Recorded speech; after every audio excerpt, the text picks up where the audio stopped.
एक बार गौतम बुद्ध अपने कुछ भिक्षुओं के साथ एक पर्वत से गुजर रहे होते हैं। इतने में ही एक व्यक्ति दौड़ कर आता है और उस पर्वत से छलांग लगाने का प्रयास करता है।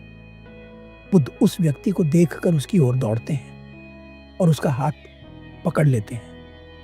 वह व्यक्ति बुद्ध से अपना हाथ छुड़ाने का प्रयास करता है और बुद्ध से कहता है, छोड़ो मेरा हाथ, कौन हो तुम और तुम्हें क्या अधिकार है जो तुम मुझे रोक रहे हो?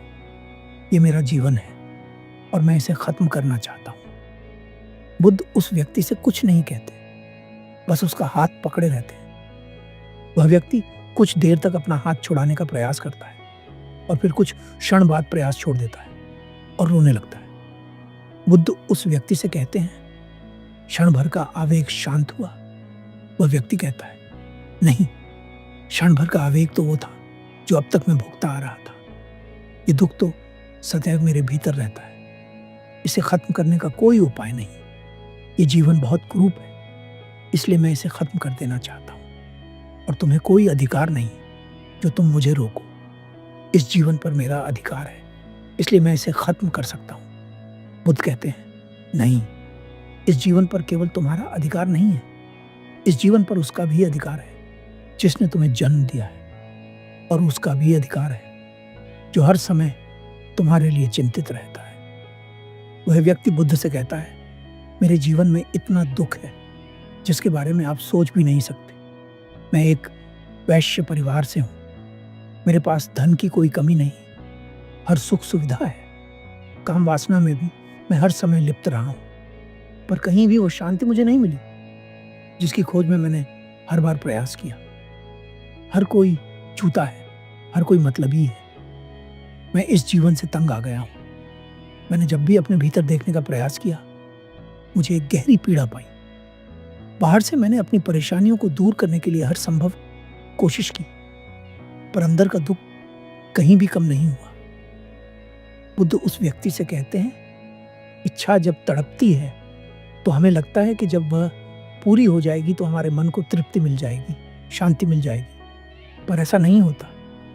जब तक हमारी इच्छा पूरी नहीं होती तब तक हमारी इच्छा हमारे लिए सपना होती है, पर जब वह इच्छा पूरी हो जाती है तब हमें पता चलता है कि वह वास्तव में ही सपना थी। हमारे मन में फिर से वही पीड़ा उत्पन्न हो जाती है किसी और चीज के लिए। वह व्यक्ति पूछता है, तो क्या जीवन में कुछ भी ऐसा नहीं है जो हमें उस शांति का अनुभव करा सके, जो कभी खत्म नहीं होती, जिसके लिए हम तरह तरह की इच्छाएं पालते हैं और उन्हें पूरा भी करते हैं, पर वह मिल नहीं पाती?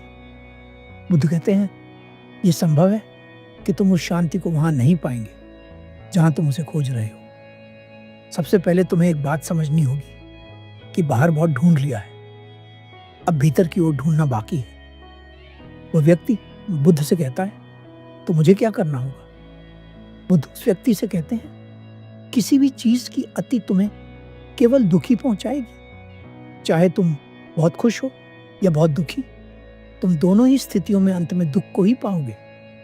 अगर तुम मध्य में रहना सीख गए तो तुम्हें कोई दुखी नहीं कर सकता। इसलिए तुम्हारा प्रयास दुख और सुख दोनों की अतियों से ऊपर उठने का होना चाहिए। बुद्ध उस व्यक्ति से कहते हैं, अपने चारों ओर देखो, हर तरफ कितनी सुंदरता है। क्या तुम इस सुंदरता को देखना छोड़कर मरने का विकल्प चुनोगे? वह व्यक्ति अपने चारों ओर देखता है, उसे सब कुछ सुंदर नजर आता है, मानो उसने ऐसी सुंदरता इससे पहले कभी नहीं देखी। वह व्यक्ति कहता है, आप कौन हैं? मैंने आज तक आपसे सुंदर इंसान अपने पूरे जीवन में नहीं देखा। बुद्ध उस व्यक्ति से कहते हैं, मैं बहुत देर से तुम्हारे साथ था, पर तुम मुझे नहीं देख पाए। पर जब अब मैंने तुमसे कहा है कि अपने चारों ओर की सुंदरता को देखो, तो तुम मुझे देख पाए।